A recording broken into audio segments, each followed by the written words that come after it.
Good afternoon, ladies and gentlemen. We will have statements by the Secretary-General and then the Prime Minister, and we'll have time for a couple of questions. Secretary-General, please. Thank you. Prime Minister Garibashvili, dear Irakli, it's great to have you back here at NATO headquarters. You know NATO very well, and therefore it's an honor and a pleasure to meet you once again here at NATO. Georgia is one of NATO's most important partners. We have a close political partnership and a strong practical cooperation. Our forces serve side by side in Afghanistan, training the brave Afghan security forces and helping to ensure the country never again becomes a safe haven for international terrorists. And we are extremely grateful for the contributions and the commitment of Georgia over many, many years in Afghanistan. At the meeting we had today, and also the meeting later on today of the NATO-Georgia Commission, we will discuss how we can build on our cooperation, including with the substantial NATO-Georgia package, which we updated last year. This is the cornerstone of the alliance's support to Georgia's reform efforts. It helps Georgia operate effectively with allied forces and prepare for NATO membership. We will continue to strengthen our training and exercises and enhance our joint situational awareness, including in the Black Sea region. Yesterday, the standing NATO Maritime Group 2 entered the territorial waters of Georgia. This visit aims to enhance the ability of our naval forces to work together by conducting joint exercises with the Georgian Coast Guards. So I think this visit of our standing naval forces working together with your Coast Guard demonstrates that we are actually delivering together when it comes to practical cooperation. Black Sea security is a priority for NATO and for Georgia, and we are concerned by Russia's continued military build-up in the region. Russia is using Crimea to project forces in the Black Sea, and so we are working to strengthen our presence in the Black Sea region. NATO supports Georgia's territorial integrity and sovereignty within its internationally recognized borders, and we continue to call on Russia to end its recognition of the regions of Abkhazia and South Ossetia and to withdraw all its forces. So, Prime Minister, our close partnership also means that we do not shy away from difficult discussions.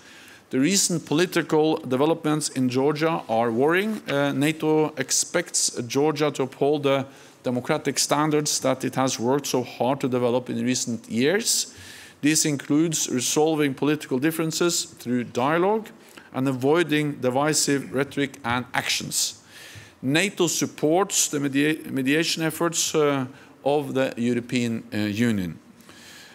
Prime Minister, I encourage you to work with the opposition to find a common ground and common solutions. So once again, thank you for coming. Thank you for attending the meeting of with the ambassadors and the Commission later on today. Georgia is really a highly valued partner, and we very much appreciate the political and practical cooperation with you. So welcome. Thank you very much, Mr. Secretary General. I would like to extend my gratitude for hosting me here in NATO headquarters. On behalf of all Georgian citizens, I'm honored to discuss with you the dynamic and substantive agenda of NATO-Georgia cooperation and our integration process. Membership in NATO is Georgia's top foreign and security priority, a priority so important that it is enshrined in our Constitution. Our NATO aspiration is based on the overwhelming majority of Georgian people who support this objective. It is a matter of broad consensus among the major political parties. As a reflection of the vital role of NATO in our agenda for European and Euro-Atlantic integration, my first official foreign visit as the new Prime Minister of Georgia is to Brussels. Georgia has all the practical tools to prepare for membership. We are one of the closest and most reliable and interoperable partners of the alliance. We have proven our ability to share the burden of collective defense through our participation in NATO-led operations.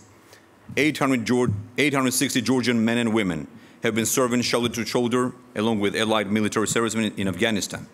They have proved their dedication, professionalism, and commitment to this very important cause.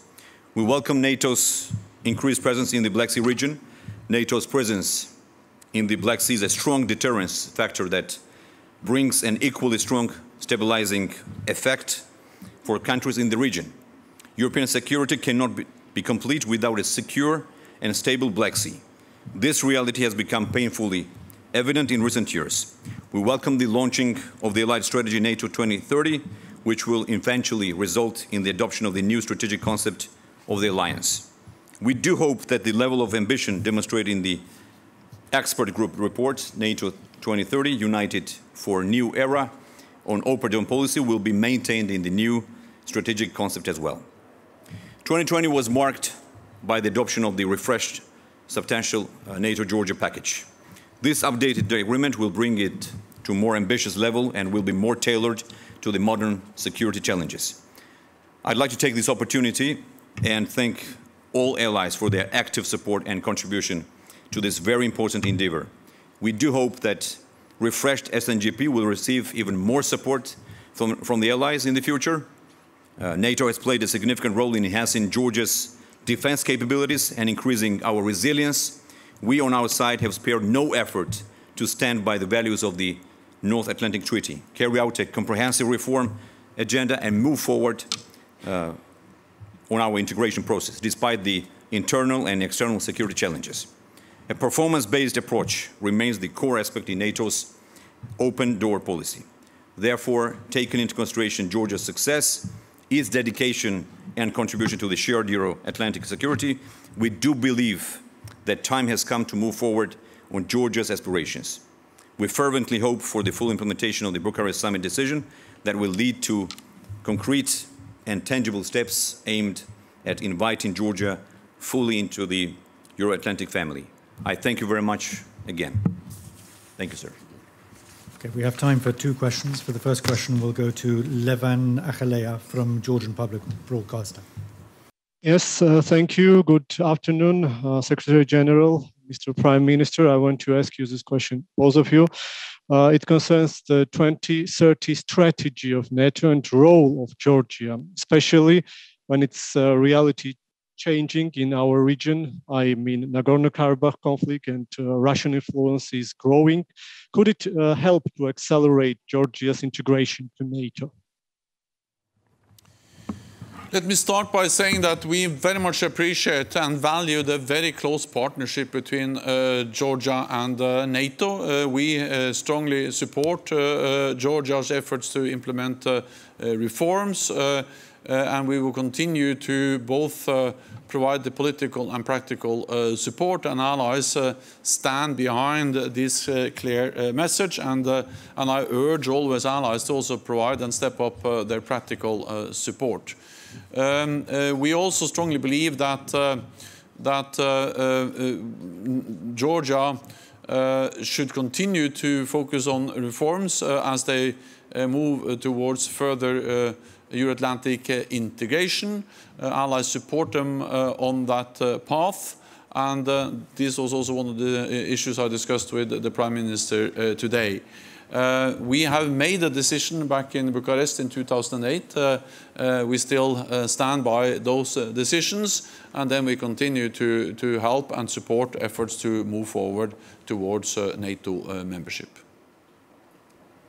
The next question will go to Ketevan Kadava from TV Imedi. Thank you very much. Thank you very much for taking my question, Mr. Secretary General. First of all, happy birthday, and wish you all the best. We need you. My question is about political crisis in Georgia. You mentioned it in your statement. All political parties should take deep breaths and be ready to step back to reach compromise. It is a statement made today in European Parliament. Can you tell us why is this matter for NATO, reaction of NATO member states, and will it influence and how it will influence on our path to future membership as we are waiting for invitation in this organization? Thank you very much. NATO is an alliance built on some core values, the rule of law, democracy, individual liberty, and of course these values are important for all allies. And that's also the reason why we welcome the efforts and the progress Georgia has made when it comes to strengthening democratic institutions, implement reforms and modernize